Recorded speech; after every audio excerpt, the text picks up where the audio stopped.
नमस्कार and welcome to all of you in global lookout. दोस्तों, रिसेंटली जापान ने अपनी नई सिक्योरिटी डॉक्यूमेंट रिलीज की है, जिसमें इन लोग ने ये कहा है कि हम लोग बहुत तेजी से अपनी मिलिट्री को जो है वो बिल्डअप करेंगे। इनकी कैबिनेट ने भी इस डॉक्यूमेंट को अप्रूव कर दिया है और इन लोग का मानना है कि हमारी अभी की जो कैपेबिलिटीज है वो उतनी नहीं है जितनी होनी चाहिए, जो खतरा है जापान को आज के टाइम में उसको देखते हुए। इसीलिए इनने कहा है कि अभी जो हम लोग स्पेंड करते हैं, यानी कि 1% ऑफ जीडीपी हमारा जो बजट है, हम लोग ठीक इसको बढ़ा के 2% ऑफ जीडीपी कर देंगे आने वाले 5 सालों में, जो कि नाटो का स्टैंडर्ड भी है। नाटो, आप लोग को पता होगा कि उसकी जो मेंबर कंट्रीज है उनको बोलता है 2% ऑफ जीडीपी का खर्चा करने के लिए डिफेंस पे, और जापान ने भी अब अपने लिए यही फिक्स किया है। अभी के टाइम में आप लोग जो जापान का डिफेंस बजट है वो देखोगे तो ये आप लोग को मिलेगा अराउंड 47 से लेकर 50 बिलियन यूएस डॉलर के बीच में।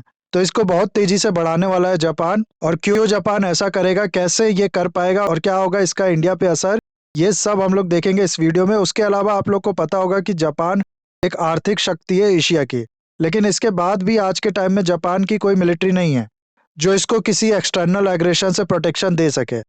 ये लोग अपनी प्रोटेक्शन के लिए कंप्लीटली डिपेंडेंट है यूएसए पे। तो इसके भी क्या रीजन है ये भी मैं आपको बताऊंगा एंड में। तो बहुत कुछ है जानने को, आपको बस एंड तक बने रहना है। और अगर वीडियो अच्छा लगे तो लाइक, कमेंट, शेयर, सब्सक्राइब जरूर करना है। 6 और 9 अगस्त 1945 को आप लोग को पता होगा कि हिरोशिमा और नागासाकी में एक बॉम्ब ब्लास्ट होता है। इसके बाद 2 सितंबर 1945 को सरेंडर कर देता है सेकेंड वर्ल्ड वॉर में, इंस्ट्रूमेंट ऑफ सरेंडर पे साइन करके। अब 1945 से लेकर 1952 का जो टाइम होता है, इस टाइम पे जापान जो होता है वो एलाइड पावर, जो कि विनिंग कंट्रीज थी वर्ल्ड वॉर 2 में, उनके अंडर होता है। और वही लोग आज का जो जापान का कॉन्स्टिट्यूशन है वो लिखते हैं उस समय।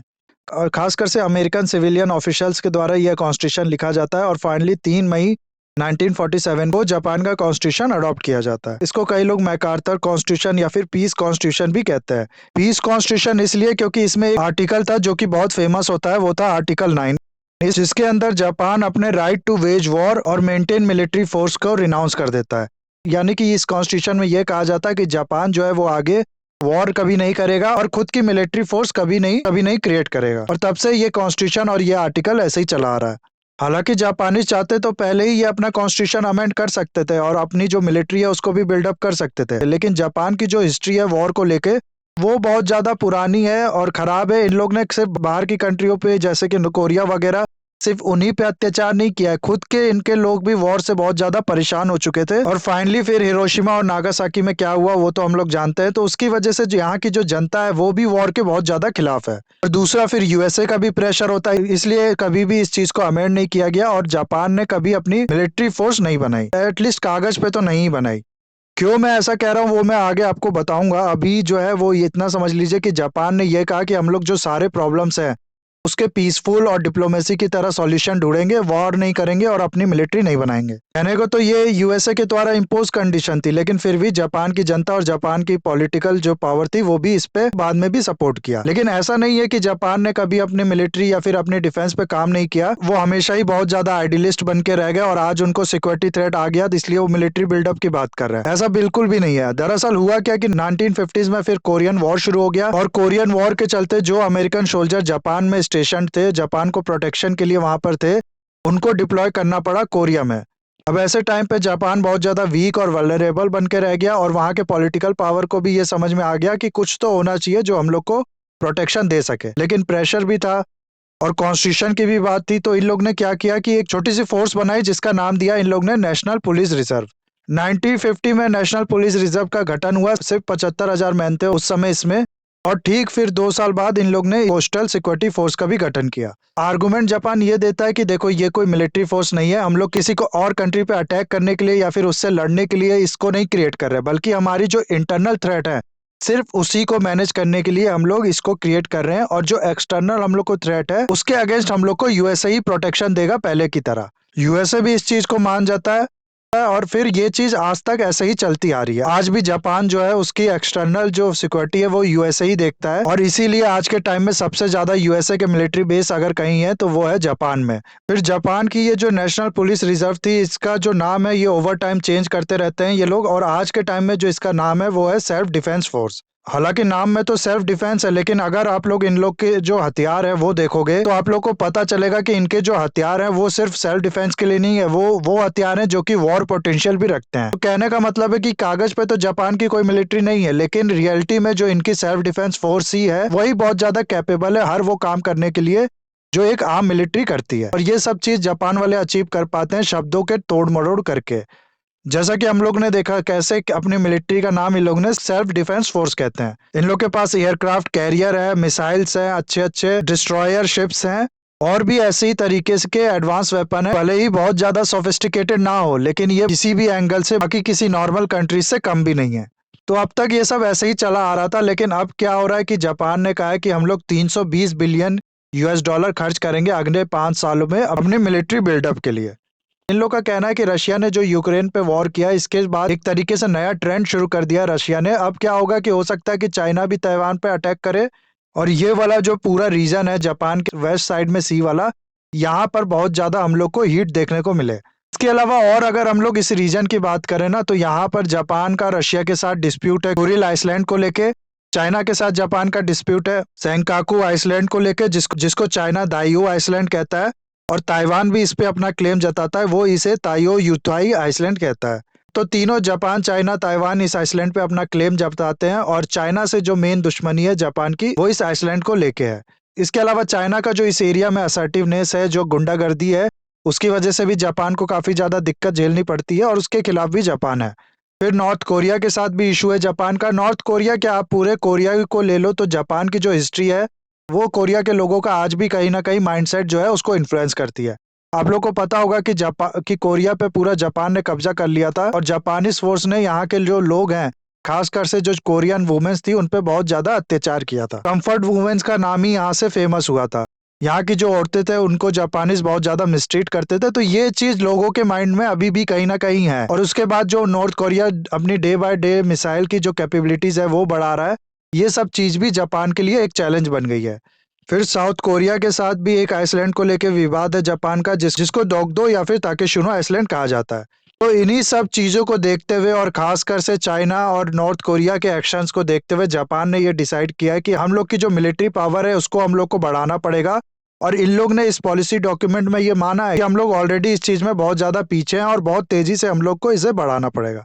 इसके अलावा आज के टाइम में अगर हम लोग मिलिट्री एक्सपेंडिचर की बात करें ना, तो नंबर 1 पे आप लोग को मिल जाएगा यूएसए, उसके बाद सेकंड नंबर पे आप लोग को मिलेगा चाइना और उसके बाद फिर थर्ड पे इंडिया। जापान आपको बहुत नीचे कहीं मिलेगा 9वें या 8वें नंबर पे। सिप्री की जो रिपोर्ट है इसमें आप लोग को मिलेगा 9वें नंबर पे और international institute of strategic studies की जो रिपोर्ट है उसमें आप लोग को मिलेगा ये 8वें नंबर पे।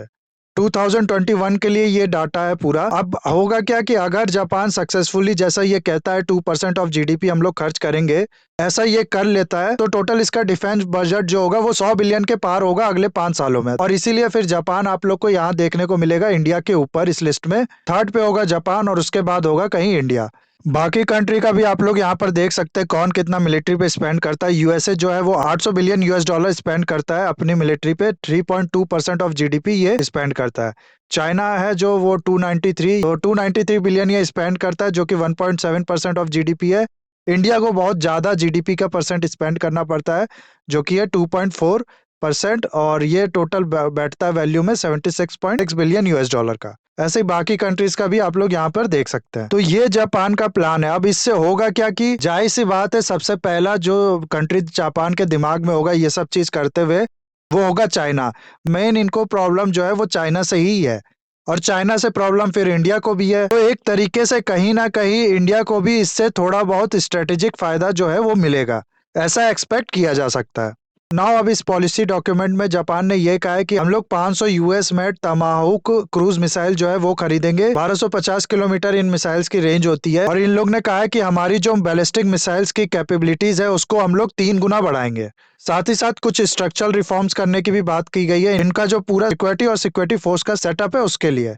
योमिरू एक न्यूज़पेपर है, उसने क्लेम किया है कि जापान का प्लान है 22 बिलियन का स्पेंड करने के लिए साइबर वॉरफेयर के लिए और 14 बिलियन ये लोग स्पेंड करना चाहते हैं स्पेस कैपेबिलिटीज में। साथ ही साथ एक और चीज और यहाँ पर देखी गई है कि पॉलिसी डॉक्यूमेंट है, इसमें जापान ने पहली बार बहुत ज्यादा हार्ड वर्ड का इस्तेमाल किया है चाइना के लिए, रशिया के लिए। पहले अक्सर जापान कहता था कि हम लोग म्यूचुअली बेनिफिशियल रिलेशनशिप मेंटेन करके रखना चाहते हैं दोनों के साथ, बीजिंग और रशिया के साथ अपना कॉपरेशन बढ़ाना चाहते हैं, टाइज बढ़ाना चाहते हैं। लेकिन इस बार ये जो मीठे मीठे शब्द ये यूज करता था वो इसने नहीं किया अपने इस पॉलिसी डॉक्यूमेंट में। इसने साफ ये बोला है कि चाइना हम लोग के लिए आने वाले टाइम में एक बड़ा खतरा बन जाएगा और उसको काउंटर करने की कैपेबिलिटीज जो है वो हम लोग के पास होनी चाहिए। अब ऐसे तो हम लोग के दिमाग में आना चाहिए कि यूएसए तो जाहिर सी बात है इसको अपोज करेगा, क्योंकि यूएसए द्वारा इसका जो कॉन्स्टिट्यूशन है वो बनाया गया था और उसके खिलाफ ये जा रहा है। कोई नई फोर्स नहीं बना रहा, लेकिन अपनी इसकी जो फोर्स है जो ये कहता है सेल्फ डिफेंस फोर्स है, उसकी तो ये कैपेबिलिटी बढ़ाने वाला है बहुत ज्यादा, क्योंकि सिर्फ वॉर के लिए ही कोई करेगा। तो इसमें जाहिर सी बात है यूएसए तो अपोज करेगा ही। क्या होगा देखो, ऐसा नहीं है। आज के टाइम में यूएस जो है वो अच्छे से समझ रहा है ये जो एरिया है इसकी क्या कंडीशन है। यूएसए के दिमाग में इस समय पूरी तरीके से यह है कि कैसे चाइना को काउंटर किया जाए, और इसके लिए जो भी यूएसए के अलाइज हैं उनका मजबूत होना जरूरी है, क्योंकि अकेले यूएसए के लिए पॉसिबल नहीं है वो उतनी दूर से आके यहाँ पर साउथ चाइना सी में या फिर चाइना के ईस्ट में आके चाइना के खिलाफ बिना किसी और के सपोर्ट के। तो इसलिए यूएसए के जितने अलाइज हैं उनका मजबूत होना जरूरी है। इसीलिए वो जापान को भी सपोर्ट कर रहा है कि वो अपनी मिलिट्री बिल्डअप करे ताकि सक्सेसफुली चाइना को काउंटर किया जा सके। यूएसए के एनएसए जैक सुलिवन ने कहा है कि ये जो मूव है जापान का, ये यूएस जापान का जो अलायंस है उसको और ज्यादा स्ट्रेंथन करेगा। तो आप लोग खुद सोचो, जिस यूएस ने एक टाइम पे जापान को ये कह दिया था कि तुम आज के बाद कोई मिलिट्री नहीं रखोगे, वो अब कह रहा है कि जापान अपनी मिलिट्री बिल्डअप करेगा, तो इससे हमारे साथ जो दोस्ती है जापान की वो और ज्यादा बढ़ेगी। इसके अलावा लॉर्ड ऑस्टिन ने कहा है कि ये मूव दिखाता है कि जापान कमिटेड है इंटरनेशनल रूल बेस्ड ऑर्डर के लिए and free and open Indo Pacific को अपहोल्ड करने के लिए। लेकिन चाइना के जो फॉरेन मिनिस्टर, जाहिर सी बात है उनने इस चीज को क्रिटिसाइज किया होगा। उनने ये कहा है कि जापान की जो पॉलिसी है वो अपने एक्शन में भी जापान उस चीज को रिफ्लेक्ट करे। एक और नोटिसेबल चीज जो कि है यहाँ पर वो ये कि जापानीज लोग जिनको बहुत ज्यादा झेलना पड़ा है पास्ट में जापान के वॉर की वजह से, उन लोग ने भी इस मूव को सपोर्ट किया है। एक सर्वे के अकॉर्डिंग लगभग 70% जापानीज पार्टिसिपेंट जो थे इस सर्वे में, उन लोग ने कहा है कि ये राइट मूव है, जापान को इस एरिया में बढ़ना चाहिए। और वो भी तब जब गवर्नमेंट ने अभी तक जो इंडिकेशन है वो इस चीज के दिए हैं कि जितना भी ये जो पैसा वो कह रही है खर्चा करेगी मिलिट्री पे, वो ये लोन लेके नहीं बल्कि कॉर्पोरेट टैक्स, इनकम टैक्स, इन सब चीजों को बढ़ा के रेज करेगी। इसके बाद भी जापानीज पीपल जो है वो इस चीज के सपोर्टिव है, और इसका मेन रीजन जो है वो ये कि जापानीज जो है वो इस समय अच्छे से समझते हैं कि उनकी कंडीशन क्या है, चाइना कितना ज्यादा डेंजर बनता जा रहा है दिन प्रतिदिन उनके लिए, इस चीज को भी वो लोग अच्छे से समझते हैं। इसीलिए वो लोग बैक कर रहे हैं इस तरीके के जापानीज गवर्नमेंट के मूव को। तो इतना ही था गाइज इस वीडियो में। आई होप ये वीडियो आपको अच्छा लगा होगा। इसे लाइक, कमेंट, शेयर, सब्सक्राइब जरूर कीजिएगा। That's all, have a nice day, take care.